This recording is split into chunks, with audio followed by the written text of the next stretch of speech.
suprême qui soutient ma foi. La sombre vallée n'a plus de tireur.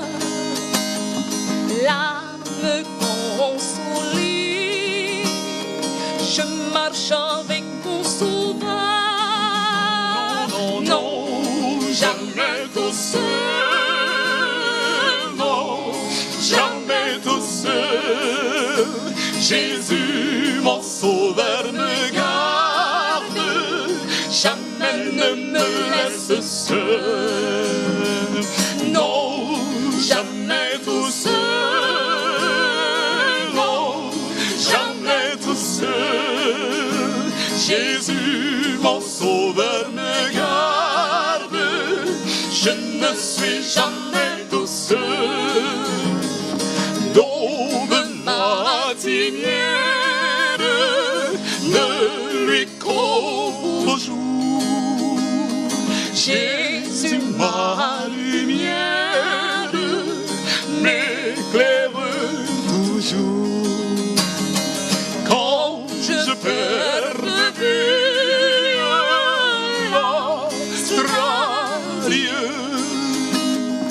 à travers la nuit, Jésus me montre les cieux. Non, jamais tout seul. Non, jamais tout seul. Jésus, mon sauveur, me garde. Jamais ne me laisse seul. Non, jamais tout seul. Non, jamais tout seul. Jésus, mon sauveur, me garde. Je ne suis jamais tout seul.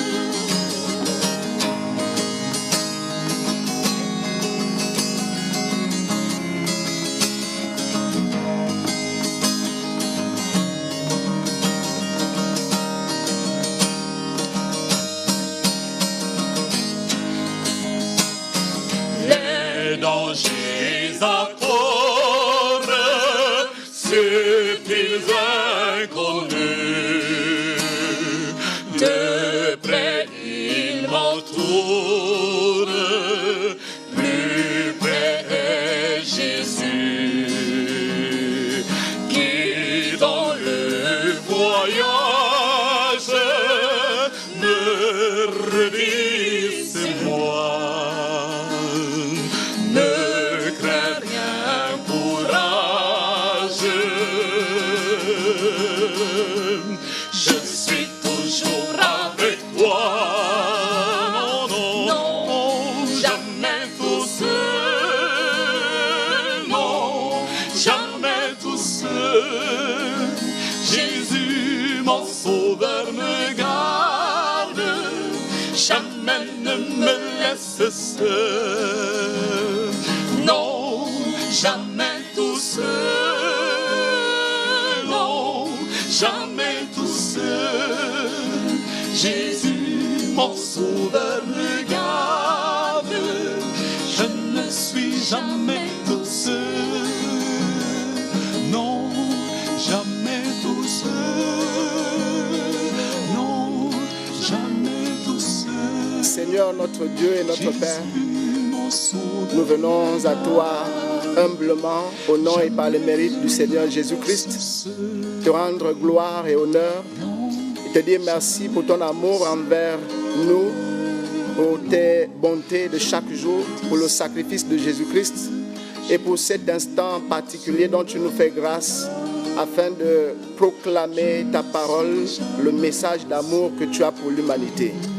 À cet effet, nous te supplions que tu pardonnes nos péchés, que tu nous purifies de nos souillures et que tu nous remplisses du Saint-Esprit et d'une manière spéciale, loin que tu as choisi, afin qu'il parle de ta part et que ton peuple écoute et que le monde entier reçoive ta parole et soit averti. Nous te supplions, prends le contrôle de ces moments et reçois toute la gloire alors que tu proclames le message du salut au nom de Jésus-Christ. Amen.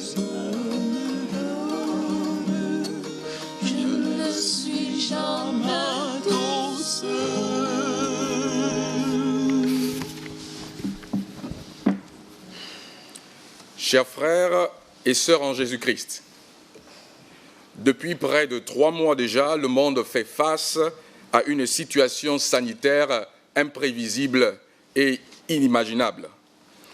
Une crise sanitaire qui sans cesse menace nos familles et même notre nation. Face à cela, notre pays traverse une situation qui nous interpelle tous. L'usage des gestes d'hygiène est l'acte fort pour rendre le virus inefficace. Il me paraît opportun, en phase avec le discours à la nation du président de la République, son Excellence Ali Bongo Ondimba, de reconnaître la détermination de nos autorités à freiner le plus tôt possible la propagation de ce virus, tout en venant en aide aux populations. Celle-ci reste sans reproche et nous engage tous à unir nos forces pour préserver les vies de tous ceux qui nous sont chers, en commençant par nous-mêmes. Je voudrais ici officiellement inviter toute la population à lutter pour la préservation de la vie, et ceci par la mise en pratique des consignes données par les spécialistes de la santé publique et par les autorités de notre pays. Alors que nous traversons cette crise sanitaire, avons-nous une espérance? Avons-nous de l'espoir au-delà de cette crise sanitaire? J'aimerais vous proposer ceci. Regardons à Christ et non à la crise. Regardons à Christ et non à la crise. La crise est réelle et elle nous donne les faits. Christ est aussi réel et il nous donne une espérance. Je ne vous demande pas de nier la réalité de la crise sanitaire, mais je vous invite à accepter la réalité de l'espérance qui est en Jésus-Christ de Nazareth. Aussi réel est le fait que le Covid-19 peut affecter tout le monde, riches, pauvres, blancs, noirs, gouvernants, gouvernés. Aussi réel est le fait que Christ est mort à la croix du calvaire pour nous sauver de quelque chose de plus grand que le Covid-19, le péché.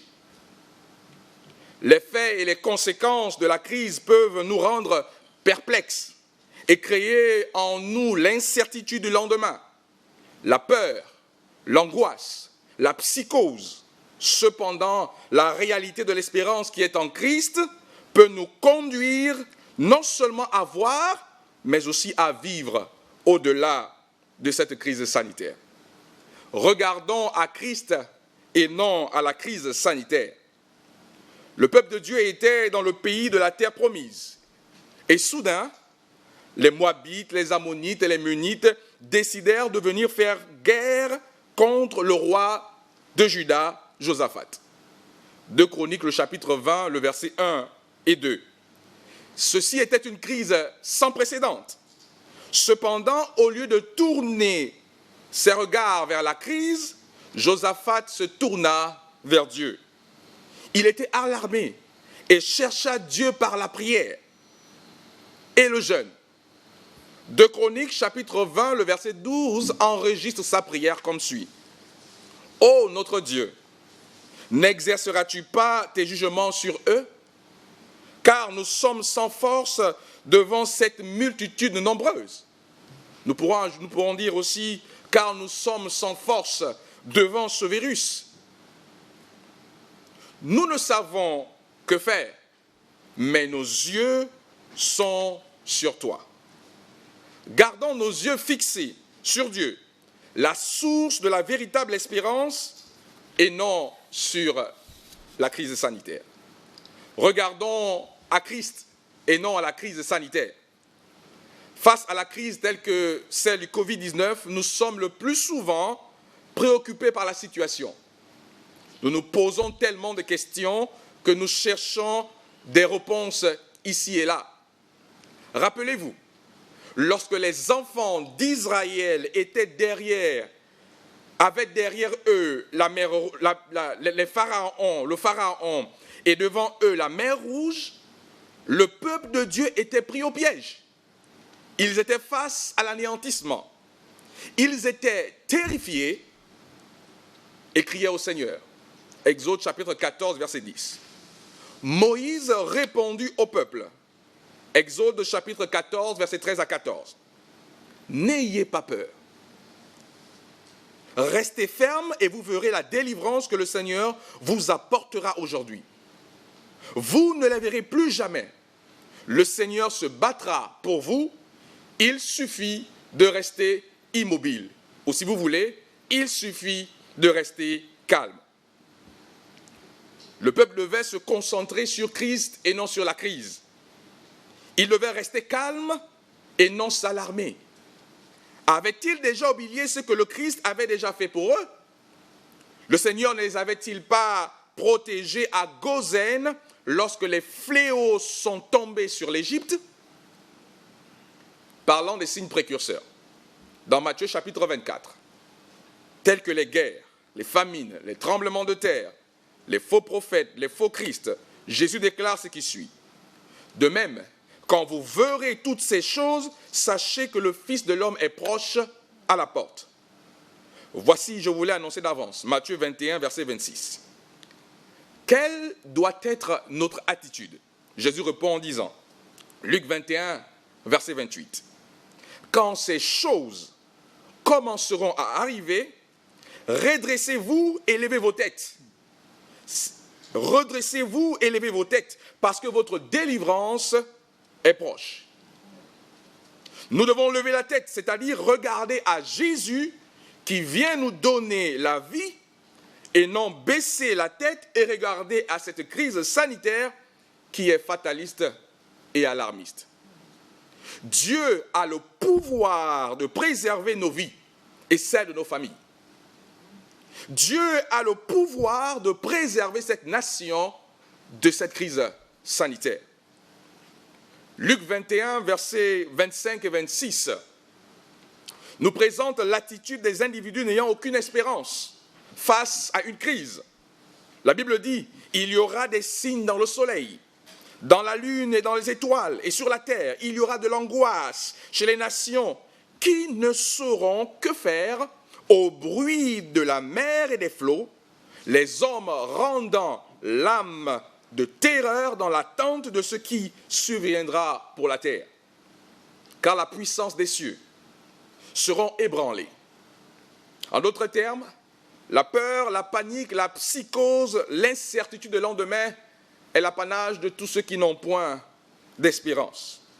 Il nous faut regarder à Christ et non à la crise. Ceci est d'autant plus important qu'il détermine si oui ou non nous nous préparons au glorieux retour de notre Seigneur Jésus-Christ. Car oui, Jésus-Christ revient bientôt. Rappelons-nous les paroles de Jésus. Veillez donc, puisque vous ne savez pas quel jour votre Seigneur viendra. Matthieu 24, verset 42. Et dans Luc 21, verset 36, veillez donc et priez en tout temps, afin que vous ayez la force d'échapper à toutes ces choses qui arriveront et de paraître debout devant le Fils de l'homme. En d'autres termes, l'heure est à la veille, par la méditation de la parole de Dieu, par la propagation de l'évangile de l'espérance, par la sanctification, et bien entendu, l'heure est à la prière et à l'intercession. À toutes les composantes de la nation, jeunes, enfants, adultes, personnes âgées, soyons responsables dans notre conduite et continuons à prier le Seigneur chaque jour pour qu'il guérisse nos familles de par le monde ainsi que notre pays, le Gabon. Je suis convaincu que Dieu est au contrôle et que bientôt, très bientôt, par la grâce de Dieu, nous nous retrouverons pour célébrer son nom avec des cantiques de louange dans nos différentes chapelles parce qu'il nous aurait épargné du pire. 1 Pierre chapitre 1 verset 3 dit « Béni soit Dieu, le Père de notre Seigneur Jésus-Christ, qui selon sa grande miséricorde nous a régénérés pour une espérance vivante par la résurrection de Jésus-Christ d'entre les morts. » nous avons l'assurance d'une espérance plus grande que cette crise sanitaire. Nous avons l'assurance d'une espérance plus grande que le Covid-19. Psaume 46, versets 1 à 7. Dieu est pour nous un refuge et un appui, un secours qui ne manque jamais dans la détresse. C'est pourquoi nous sommes sans crainte quand la terre est bouleversée, quand les montagnes chancellent au cœur des mers, quand les flots de la mer mugissent, écument, se soulèvent jusqu'à faire trembler les montagnes. L'Éternel est un fleuve dont les courants réjouissent la cité de Dieu. Le sanctuaire des Très-Hauts, des demeures du Très-Haut. Dieu est au milieu d'elle. Elle n'est point ébranlée. Dieu la secourt à l'aube du matin. Amen. Psaume 91. Celui qui demeure sous l'abri du Très-Haut repose à l'ombre du Tout-Puissant. Je dis à l'Éternel, mon refuge et ma forteresse, mon Dieu en qui je me confie, car c'est lui qui te délivre du filet de l'oiseleur, de la peste et de ses ravages, de l'épidémie et de ses ravages, de la pandémie et de ses ravages. Il te couvrira de ses plumes et tu trouveras un refuge sous ses ailes. Sa fidélité est un bouclier et une cuirasse. Tu ne craindras ni la terreur de la nuit, ni la flèche qui vole de jour, ni la peste qui marche dans les ténèbres, ni la contagion qui frappe en plein midi. Que 1000 tombent à ton côté et 10 000 à ta droite, tu ne seras point atteint. De tes yeux seulement tu regarderas et tu verras la rétribution des méchants. Car tu es mon refuge, ô Éternel. Tu fais du Très-Haut ta retraite. Aucun malheur ne t'arrivera, aucun fléau n'approchera de ta tente, car il ordonnera à ses anges de te garder dans toutes tes voies. Ils te porteront sur leurs mains, de peur que ton pied ne heurte contre une pierre. Tu marcheras sur le lion et sur l'aspic, tu fouleras le lionceau et le dragon, puisqu'il m'aime. Je le délivrerai, je le protégerai puisqu'il connaît mon nom. Il m'invoquera et je lui répondrai. Je serai avec lui dans la détresse, je le délivrerai et je le glorifierai. Je le rassasierai de longs jours et je lui ferai voir mon salut. Ne voulez-vous pas cette espérance qui communique la paix en période d'angoisse, qui donne la vie lorsque la mort réclame plusieurs, qui donne la santé même en période de pandémie? Ne voulez-vous pas cette espérance qui donne le repos du sabbat, le 7e jour de la semaine, alors que le travail nous épuise pendant 6 jours? Venez à Jésus. Allons-y vers Jésus. Il dit dans Ésaïe 41, verset 10, « Ne crains rien, car je suis avec toi. Ne promène pas des regards inquiets, car je suis ton Dieu. Je te fortifie, je viens à ton secours, je te soutiens de ma droite triomphante. » Lorsque Paul était amené à Rome en tant que prisonnier, il a dû faire face à une terrible tempête en mer. Et son navire a subi un vent fort. À ce moment, il y a 3 choses spécifiques que Paul a signifiées. Et c'est inscrit, n'est-ce pas, dans Actes 27, verset 23 au verset 25. En résumé, voici ce que Paul a dit. Et cela rend le contexte pour chacun de nous aujourd'hui. 1. N'ayez pas peur. Le Seigneur est au contrôle. 2. Ne vous découragez pas. Ayez de l'espoir en Jésus-Christ. 3. Gardez une attitude positive. Il n'y aura pas de perte car Dieu sera avec nous. Seul Jésus-Christ est la source de la véritable espérance en cette période de crise sanitaire. La Bible le présente dans Jean chapitre 5, verset 39, en disant ce qui suit. Vous sondez les Écritures, parce que vous pensez avoir en elles la vie éternelle. Ce sont elles qui rendent témoignage de moi. Qui est ce personnage qui donne de l'espoir au-delà de la crise sanitaire. Genèse l'appelle le Shiloh. Exode dit qu'il est le « je suis ». Nombre l'appelle l'étoile du matin. Deutéronome, le roc. Josué, le capitaine de l'armée céleste.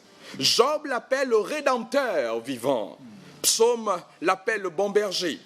Proverbe l'appelle le bien-aimé. Ésaïe dit de lui l'admirable, conseiller, Dieu puissant, Père éternel, prince de paix. Jérémie dit qu'il est le consolateur dans le malheur. Matthieu l'appelle le sauveur. Marc l'appelle le fils de l'homme.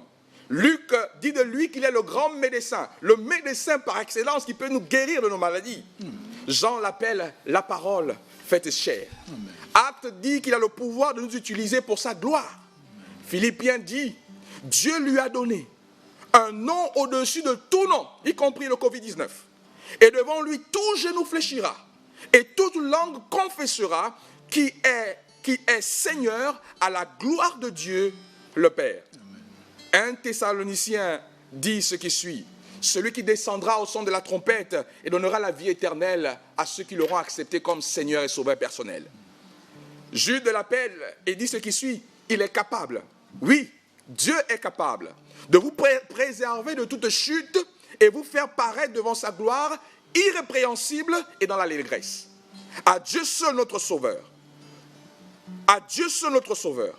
Par Jésus-Christ notre Seigneur, soit gloire, majesté, force et puissance dès avant tous les temps et maintenant et dans tous les siècles. Jean le révélateur dit ce qui suit. Je fus ravi en esprit durant le sabbat matin et je vis lui, le témoin fidèle, le premier et le dernier, l'alpha et l'oméga, le vivant, celui qui était mort et voici il est vivant au siècle des siècles. Il tient les clés de la mort et du séjour des morts. Son nom c'est Jésus-Christ de Nazareth.